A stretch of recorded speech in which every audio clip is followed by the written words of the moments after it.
अस्सलाम वालेकुम। आज हम लोग FSC part 1 chapter number 1 measurement का topic subtopic 1.3 scientific notation start करेंगे। सबसे पहले इसका हम लोग मीनिंग समझते हैं। साइंटिफिक नोटेशन की फर्स्ट 2 लाइन्स में हमारे पास डेफिनेशन गिवन है। Scientific notation is an easy way of writing numbers that are too big और too small to be written in decimal form.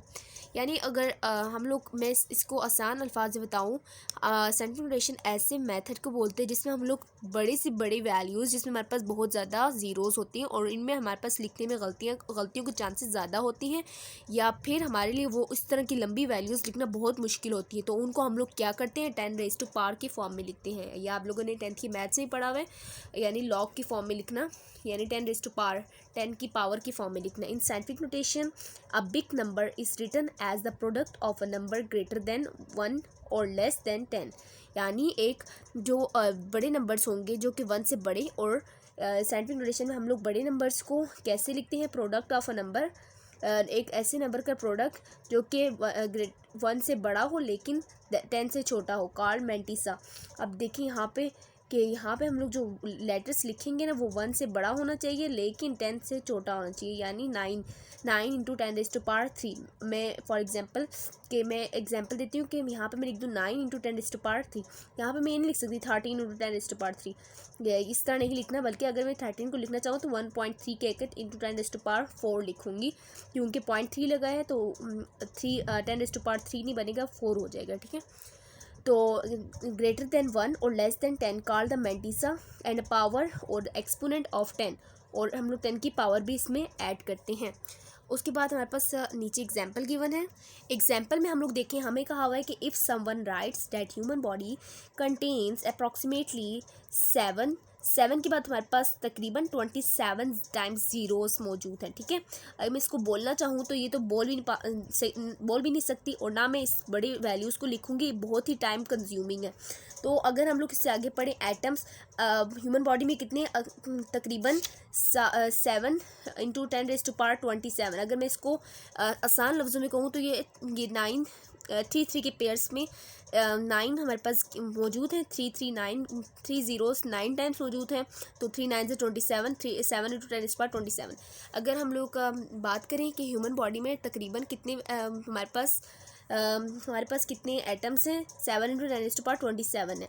It is not only time consuming, ये ना सिर्फ time consuming, यानी इस इतने बड़े number को लिखना ये ना सिर्फ टाइम हमारा लेता है, बल्कि ये हमारे पास इसको लिखने में मुश्किल भी होती है, और इसमें हमारे पास चांसेस ऑफ एरर ज़्यादा होते हैं, यानी इसमें हमारे पास गलतियाँ होने के चांसेस ज़्यादा होते हैं।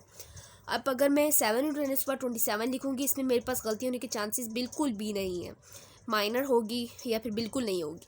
लेकिन अगर मैं इस बड़े वैल्यू को लिखने की कोशिश करूँगी तो हो सकता है मैं जल्दी में इसके आखिरी के 3 ज़ीरोस लिखना भूल जाऊँ, इसलिए यहाँ पे चांसेस ऑफ एरर ज़्यादा होते हैं। The number of atoms in the human body can thus be written compactly as 7 into 10 raise to power 27। ये वाला मेथड साइंटिफिक नोटेशन के बारे में आप लोगों ने 9th में भी पढ़ा है, तो इसीलिए आप लोगों को इतनी मुश्किल नहीं होगी, और ये आप लोगों को दोबारा रिमेंबर करने में भी आसानी होगी। वेयर 7 इज़ द मैंटिसा, इसमें हम लोग 7 को क्या कहेंगे, mantissa, and 27 is the exponent because it is in form of power. Another advantage of scientific notation is that it makes it easy to add। इसकी वजह से हम लोग क्या करते हैं, जो हमारे पास वैल्यूज़ होती हैं ना, साइंटिफिक नोटेशन की मदद से हमारे पास वैल्यूज़ को ऐड करना, सब्ट्रैक्ट करना, मल्टीप्लाई करना और डिवाइड करना भी आसान हो जाता है बड़ी वैल्यूज़ को। यानी अगर मैंने मल्टीप्लाई करना हो 7 into 10 raise to power 27, 8 into 10 raise to power 37 और 9 इंटू 10 रेज़ टू पावर 47, अगर इन सबको मैंने ऐड करना हो तो ये मेरे लिए बहुत ही आसान हो जाएगा। और अगर मैं इस तरह के 9 इंटू 10 रेज़ टू पावर 47, यानी 9 के साथ 47 टाइम्स में ज़ीरो लगाऊं और कैलकुलेटर पे लिखूं, तो ये मेरे पास पॉसिबल नहीं है।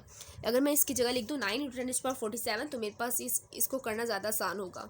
उस बाद for example to multiply 2 number, 2 number को मल्टीप्लाई करने के लिए साइंटिफिक नोटेशन में मल्टीप्लाई देयर मैंटिसा, हम उनके मैंटिसास को मल्टीप्लाई करते हैं। यानी मैं 7 को 8 से 7 इंटू 10 पर 27 और 8 इंटू 10 पर 37 को मल्टीप्लाई करना चाहती हूँ, तो मैं 7 और 8 को मल्टीप्लाई करूँगी, 56 आ जाएगा।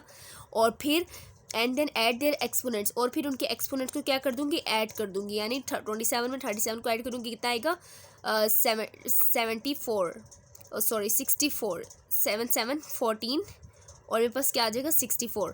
56 इंटू 10⁻64 आ जाएगा। मैं आपको दोबारा से बता देती हूँ। लेट्स सपोज कि मेरे पास एक नंबर है 7 इंटू 10⁻27। मैं ह्यूमन बॉडी में मौजूद एटम्स की बात कर रही हूँ। और अगला नंबर मेरे पास क्या मौजूद है 8 इंटू 10⁻37। तो अगर मैं इन दोनों को मल्टीप्लाई करना चाहती हूँ तो मैं सिंपली क्या करूँगी 7 इंटू 8 करूँगी मल्टीप्लाई 10⁻27 मल्टीप्लाई 10⁻37 7 8 ज़ा 56 multiply.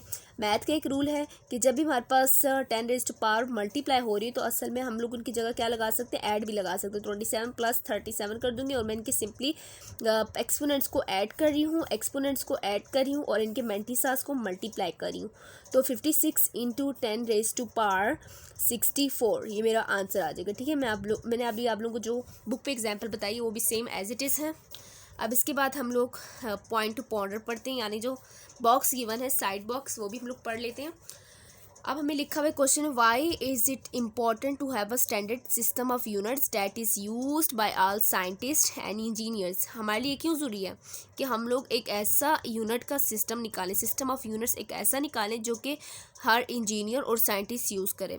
Because it allows scientist to compare data and communicate with each other about their result. क्योंकि अगर हम लोग सबका, अगर हमें एक आसान अल्फाज में कहूँ कि जितने भी हमारे पास साइंटिस्ट होते हैं ना उनके हम लोग सिस्टम ऑफ इंटरनेशनल को सेम रखने की कोशिश करते हैं। अगर हम उनको सेम रखेंगे ना तो उनके रिजल्ट आपस में एक दूसरे से मैच कर सकते हैं और आपस में एक दूसरे के डाटा को कंपेयर कर सकते हैं। अगर वो सेम ना हो तो आपस में उनको अपने डाटाज और कम्युनिकेशन के लिए उनको थोड़ी मुश्किल होगी। इसीलिए हम लोग therefore it is important to have standard system of units that is used by all scientists and engineers because it becomes easier for there to communicate and compare data. So this is our answer. Going towards next page. So students यहाँ पे हमारे पास next page में भी बिल्कुल यही बात given है जो मैंने अभी आप लोगों को स्टार्ट में बताई है। If we wanted to estimate, अगर हम चाहते हैं कि हम इसको निकालें या फिर इसको हम लोग फाइंड आउट करें as how many atoms are contain in the bodies of all the people on the earth, कि इस दुनिया के तमाम इंसानों के जिस्म में कितने एटम्स मौजूद हैं। वी कुड डू दिस, हम इसको कर सकते हैं ईजीली, आसानी से। The population of earth is approximately 7 billion. 7 billion stands for 10⁻9, 7 × 10⁻9। अगर मैं 7 × 10⁻9 लोगों के क्या देखना चाहती हूँ कि उनके अंदर उन सब के एटम्स को मिला के बॉडी के अंदर कितने एटम्स हैं, तो मैं क्या करूँगी 7 × 10⁻27 को सिंपली मल्टीप्लाई करूँगी 7 × 10⁻9 से। इनके मेंटिसास आपस में मल्टीप्लाई हो जाएंगे 7 7 × 49 और इनके जो एक्सपोनेंट्स वो आपस में एक दूसरे से ऐड हो जाएंगे और 10⁻37 बन जाएगा। ठीक है, 7 7 × 49 बनता है। मैंने आप लोगों को भी बताया था कि सबसे पहले हमारे पास 27 और 9 को प्लस करने से 36 बन रहा है। जब मैंने इधर 4.9 बनाया ना तो फिर यहाँ पे एक और 1 का इजाफा हो जाएगा, 37 बन जाएगा। In the last step, we follow the common convention by keeping only one digit in the front of the decimal point, यानी हमने decimal point के सामने एक ही वैल्यू रखी है और in the front of decimal point of the mantissa के बिल्कुल फ्रंट में, मेंटिसा के स्टार्ट में हम लोगों ने डेसिमल के बाद बिल्कुल 1 पॉइंट रखी and adjusting the exponent accordingly, और उसके एक्सपोनेंट को भी एडजस्ट किया। ठीक है, but be advised that we will have to further adjust this answer, read on significant figures. अब इसके बाद हम लोगों ने फर्दर करना होता है जो कि हम लोग आगे सिग्निफिकेंट फिगर्स में रीड करेंगे। इसके बाद हमारे पास है prefixes to the power of 10। Power of 10 के लिए कौन कौन से प्रीफिक्स हैं और ये आप लोगों ने 9th में पढ़ा हुआ है, जिसमें हमारे पास योटा, जीटा, एक्सा, पीटा, टीरा, giga, मीगा, kilo, hecto, डिका, deci, senti, मिली, माइक्रो, नैनो, पिको, फेम्टो, एटो, जेप्टो, योक्टो। तो इनकी 10 पावर्स हैं जो कि मेन जो हमारे पास होती है ना, मेगा, किलो और डेसी, सेंटी, मिली, माइक्रो, नैनो, पिको, फेम्टो, एटो, ये हमारे पास मेन है। ठीक है, तो हम लोग इसकी डेफिनेशन पढ़ते हैं प्रीफिक्स की। प्रीफिक्स का प्री का मतलब क्या होता है, स्टार्ट, और फिक्स का मतलब क्या होता है, पोजीशन। स्टार्ट में जो हमारे पास होती है ना उसको हम लोग क्या बोलते हैं कि उस हमारे पास उस यूनिट्स को क्या बोलते हैं, प्रीफिक्स बोलते हैं। Mechanism through which a term in scientific notation is expressed by giving a proper name to its power of 10, यानी उसके पावर ऑफ 10 को हम लोग एक प्रॉपर नेम दें, और उस एक ऐसा मैकेनिज्म जिसमें हम लोग term in scientific notation is express, उसको साइंटिफिक नोटेशन को एक्सप्रेस किया जाता है by giving a proper name to its power of 10, उसकी पावर ऑफ 10 को एक खास नाम दिया जाता है जिसको हम लोग क्या कहते हैं, prefix to the power of 10। A useful set of prefix in SI replace given powers of 10 prefixes make standard form to be written even more easily. Prefix वजह से हम लोग क्या करते हैं, बहुत ही हम लोग आसानी से, यानी जिस तरह मैंने लिखना 3 × 10⁻³ अब मैं इसको अपनी आसानी से बोलना चाहूँ तो मैं तो बोलूँगी 3 मिलीमीटर। अब मैं यहाँ पर लिख देती हूँ 3 मिलीमीटर, तो अगर मैंने अपनी आसानी के लिए बोलना तो मैं ये बोल सकती हूँ 3 मिलीमीटर, ये मेरे लिए बोलना ज़्यादा आसान हो जाएगा। तो स्टूडेंट्स इसके बाद हम लोग पढ़ते हैं कि नीचे पैराग्राफ में हमारे पास क्या गिवन है। सबसे पहले यहाँ पे पढ़ते हैं, a useful set of prefix in SI replace given powers of 10 prefixes make standard form to be written even more easily. For example के तौर पे हमारे पास गिवन है, the length of house fly 5 × 10⁻³ is equivalent to 5 millimeter at the distance of a satellite 8.25 × 10⁵ from the earth's surface can be expressed at 825 kilometers। So students यहाँ पे हमारे पास क्या मौजूद है, अब लोग यहाँ पे देखिए हमारे पास एक हाउस फ्लाई, यानी जो हमारे पास घर का, समझ लें घर का हमारे पास क्या गिवन है, लेंथ गिवन है, जिसमें हमारे पास 5 × 10⁻³ अभी मैंने -3 की बात की, वो किसके बराबर होती है, अब यहाँ पे बॉक्स में देखें तो 10⁻³ मिली के बराबर है, तो उसकी जगह हम लोग क्या लिख सकते हैं, 5 मिलीमीटर्स लिख सकते हैं। अब इसके बाद है डिस्टेंस ऑफ अ सेटेलाइट का डिस्टेंस गिवन है 8.25 × 10⁵ metre from the earth surface, ये आपके लिए बहुत मोस्ट इंपॉर्टेंट है पेपर के लिए। सेटेलाइट का डिस्टेंस अर्थ से कितना है, 8.25 × 10⁵ मीटर। ये हमारे पास इसको कैसे एक्सप्रेस कर सकते हैं, 825 किलोमीटर्स, इसको हम लोग 1000 से मल्टीप्लाई करेंगे ना तो हमारे पास आराम से निकल आएगा।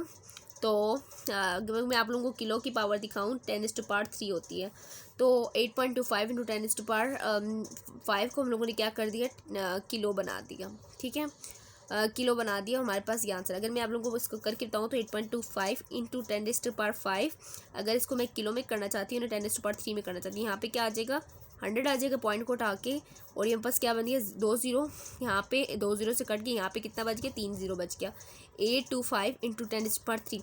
अभी किलो के हमने क्या पढ़ी, किलो की वैल्यू कितनी 10⁻³ होती है, यहाँ पे मेरे पास क्या है 10⁻, यहाँ पे मेरे पास क्या है 10⁻3, जो कि हमारे पास किसके बराबर थे, 825 किलोमीटर। अभी मैं आप लोगों को दोबारा बता दूं कि पॉइंट को हम लोगों ने ख़त्म किए, पॉइंट के ख़त्म करने से नीचे क्या आ गई है, पॉइंट के बाद जितनी वैल्यूज़ हैं उसके लिए 0 आ गई, पॉइंट की जगह 1 आ गया, और 100 को 10⁻5 से मल्टीप्लाई किए तो 10⁻5 की जगह 10⁻3 बन गया, और यहाँ से 100 ख़त्म हो गया, और 825 × 10⁻3 बन गया, पॉइंट तो पहले का ख़त्म हो गया, पॉइंट की जगह हमने 100 लगाया, तो 10⁻3 किसके बराबर होते हैं, किलो के बराबर होता है, किलो, ये आप बॉक्स पे देख सकते हैं। तो यहाँ पे हमारा ये लेक्चर कंप्लीट होता है। इंशाल्लाह हम लोग नेक्स्ट लेक्चर में नेक्स्ट टॉपिक जो कि है writing unit symbols and names, यानी साइंटिफिक नोटेशन के हम लोगों ने कुछ रूल्स पढ़ने हैं, ठीक है, वो हम लोग इंशाल्लाह नेक्स्ट लेक्चर में करेंगे। नेक्स्ट लेक्चर में मिलते हैं, तब तक के लिए अल्लाह हाफिज़।